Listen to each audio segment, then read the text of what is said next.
మాట్లాడరా, ఓ 1,00,000 రూపాయలు లాగేద్దాం. ఈడేటి ఒక్కళ్ళు మహేష్ బాబులో వచ్చేస్తున్నాడు. ఓకే ఓకే, షారుఖ్ ఖాన్ తో నేను మాట్లాడతాను. అలాగే ఒప్పిస్తానులేండి, ఏం పర్వాలేదు. ఓకే, కరీనా కపూర్ మాట్లాడేద్దాం.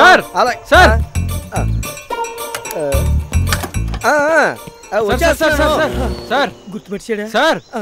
నమస్తే సార్, నేను మీరు చెప్పిన స్టైల్స్ అన్ని నేర్చేసుకున్నా సార్. స్టైల్స్ ఓకేనయ్యా, మరి డైలాగులు?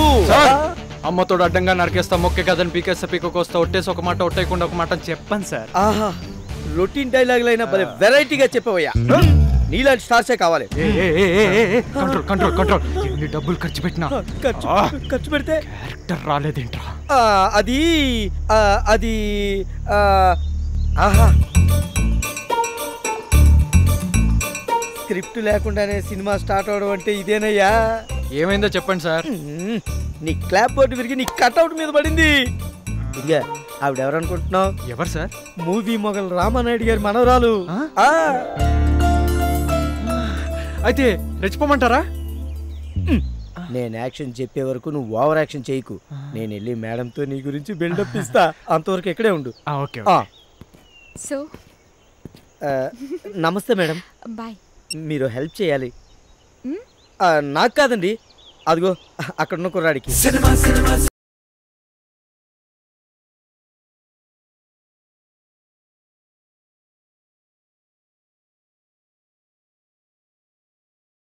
వస్తానండి. మేడం నీకు చిన్న టెస్ట్ పెట్టిందయ్యా. ఏంటి సార్ అది? మేడం ముందు నువ్వు ప్రేమ పిచ్చోళ్ళ యాక్ట్ చేసి ప్రూవ్ చేసుకుంటే హీరో క్యారెక్టర్ నీకే ఇస్తానని చెప్పింది. అర్థమైంది సార్. మేడం తీసేది లవ్ స్టోరీ అన్నమాట. ఇక చూడండి, చించేస్తా.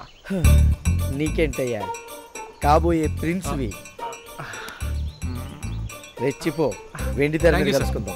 All the best. అమ్మయ్యా, ఈ రోజుతో నాకు ఈ పీడ ఎరగడైపోయింది. Okay bye. ఏంటే, నేను నిన్ను ప్రేమిస్తున్నా అని చెప్తే అర్థం కదా? అలాంటప్పుడు ఇన్ని రోజులు నాతో ఎందుకు తిరిగావే? కొవ్వెక్క. ఇప్పుడు వాడెవడో దొరికేశాడని నన్ను మాజీ చేసేస్తావా? మీ నాన్నకు ఫోన్ చేసి చెప్తావా? పోలీసులతో కొట్టించాలని చూస్తావా? ఇప్పుడు ఈ క్షణమే నిన్ను పెళ్లి చేసుకుంటాను. ఎవడాపుతాడో చూస్తానే. రా.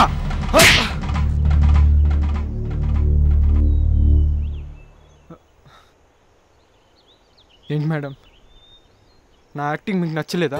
యాక్టింగా? యాక్టింగ్ ఏంటి?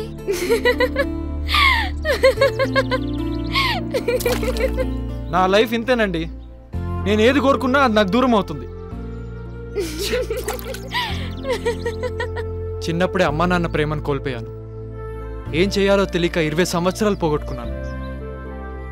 ఆఖరికి నాకు ఇష్టమైన ఈ సినిమా ఛాన్స్ కూడా ఈ రోజుతో రాదని ఫిక్స్ అయిపోయాను. బీ పాజిటివ్ సామ్రాట్.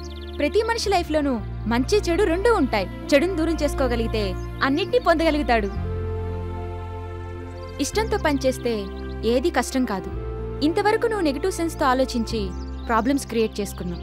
అదే పాజిటివ్ సెన్స్తో ఆలోచించి చూడు, ప్రాబ్లమ్స్ అన్నీ డెఫినెట్గా సాల్వ్ అవుతాయి. ఈ క్షణం నుంచి ప్రతిదీ పాజిటివ్గా థింక్ చేయి, పాజిటివ్గా వర్క్ చేయి. పాజిటివ్తో ప్రపంచాన్ని జయించగలం. నువ్వెంత దిష్టి తీసినా నా దరిద్రం నువ్వు కూడా పూసుకుంటున్నావేమో అనిపిస్తుందయ్యా సామ్రాట్. తప్పు సార్. మనం పాజిటివ్గా ఆలోచిస్తే అంతా శుభమే జరుగుతుంది. నెగిటివ్గా ఆలోచిస్తే అంతా అశుభమే జరుగుతుంది సార్.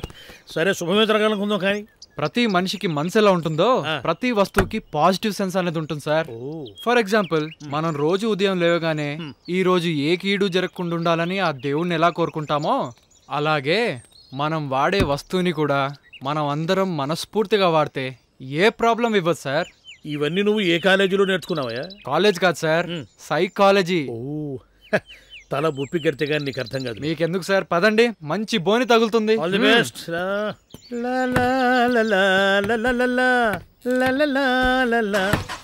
నీ psychology సంకనాగిపోయిందయ్యా.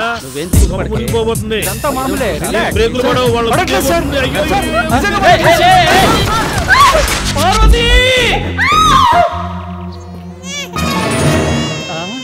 Parvati sir, sir thank you sir.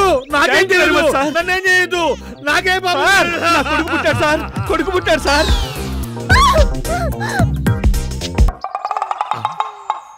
పిల్లాడు పుట్టాడు. కారు గుద్దితే పిల్లాడు సార్ ఆసుపత్రికి వెళ్తే డాక్టర్ సిజేరియన్ చేయాలి, 20,000 ఖర్చు అవుతుందన్నారు సార్. ఆపరేషన్ చేయకపోతే తల్లికి బిడ్డకి ప్రాణాపాయం అన్నారు సార్. దేవుడి మీద భారం వేసి ఇంటికి వెళ్తుంటే దేవుళ్ళ వచ్చి గుద్దారు సార్. మీ రుణం నేను ఉంచుకోను సార్. నా మాట వినండి, ఇది ఉంచుకోండి, ఇది ఉంచుకోండి సార్, ఉంచండి ప్లీజ్. సార్ సమ్రాట్, ఏమిటో ఇదంతా నాకేం అర్థం కావట్లేదు. Positive sense sir.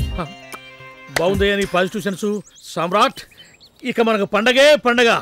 ఇదిగో నీ 50%. ఇక ఎదురొచ్చిన వాళ్ళని గుద్దుకుంటూ వెళ్ళిపో. Yes. ఓకే. ఇదేదో బాగుందే. మేడం, నాకు పవన్ కళ్యాణ్ మూవీలో ఛాన్స్ వచ్చింది మ్యామ్. Positive sense.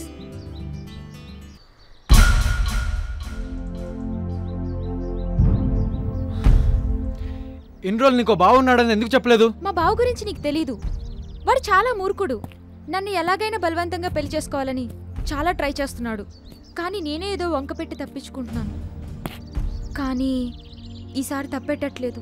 బాంబేలో నాకు తెలిసిన ఫ్రెండ్ ఉన్నాడు, మనం అక్కడికి వెళ్ళి పెళ్లి చేసుకుందాం. మ్యారేజ్ చేసుకోవడం చాలా ఈజీ, కానీ లైఫ్ లీడ్ చేయడమే చాలా కష్టం శామ్. డబ్బు గురించా? అదంతా నేను చూసుకుంటాను, నీకు ఓకేనా? ఆ తర్వాత నుంచి శామ్ నన్ను కలవటం మానేశాడు. ఎప్పుడు ఫోన్ చేసినా నేనే వచ్చి కలుస్తానని చెప్పేవాడు. తను ఎందుకు ఇలా చేస్తున్నాడు నాకు అర్థమయ్యేదే కాదు. అలా 4 రోజులు గడిచిపోయాయి.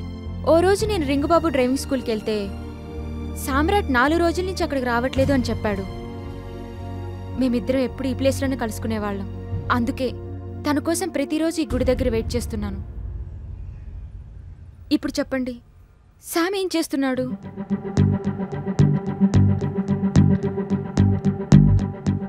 ఎలా ఉన్నాడు? ఎక్కడున్నాడు?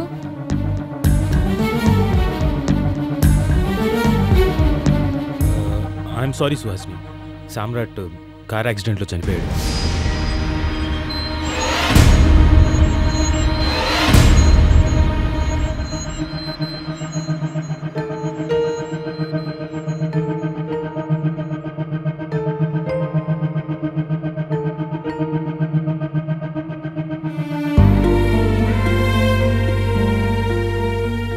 ఏంట్రా ఇదంతా? ఈ అమ్మాయి సామ్రాట్ లవరా? నీకెలా తెలుసు? ఏం లేదురా, బార్లో దొరికిన సెల్ ఫోన్ ద్వారా సుహాసినికి సామ్రాట్కి పరిచయం ఉన్నట్టు తెలిసింది.